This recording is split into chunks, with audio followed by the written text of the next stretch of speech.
सामाजिक गणमाध्यम रे fake photo और वीडियो भाइराल नहीं बीजेपी अभियोग उपर प्रतिक्रिया रखिला बीजेडी जो माने अभियोग करने को आसीथिले सेमाने ही फेक फोटो वीडियो तैयारी करिवार मुख्य सोर्स बा फैक्ट्री सेठू ही ए सब आरंभ होईछि। सेमाने कोन अभियोग करिवे? बीजेडी रो सोशल मीडिया टीम अत्यंत भद्र और सेमाने शालीनता भितर रही काम करती तांकर तदंत हेले सबु स्पष्ट हेबो कि ए फोटो वीडियो भाइराल करूछि। मनमोहन बाबूंकर तो से दिल्ली वीडियोटा किए फेक करिवो सेटा तो आपण माने भी देखिचंती आमे देखिछि से जो बाहर ताला पड़तिला वीडियोटा की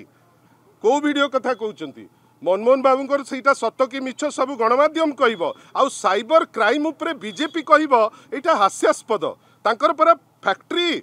से सेटू जनरेट करंती बीजेडी रो जो सोशल मीडिया गोटे संस्कारी सोशल मीडिया आपण देखंतु एआई जनरेटेड इमेज जो होउची सेटा करूची किए भारतीय जनता पार्टी आज जो विकल होइकरी मुख्यमंत्री जेमती दौड़ीचंती नुआपड़ा को समान विकल होइकरी तांकर टीम मध्य आछि आ जे करिची से माने ही एआई जनरेटेड इमेज करिकरी अपवाद अपमान करिबा पई तांकर राजनीतिर मुख्य कर्णधार आछंती कंप्लेन करिबा पई ऊपर ठाउरिया जार कोनोसी माने नहीं। आमे चाहूचु जे जो कंप्लेन भारतीय जनता पार्टी भी करिची आमे जेते कंप्लेन करिचु धन्यवाद सीओ महोदय को जे जो कंप्लेन सत्यतार सह अछि एक्शन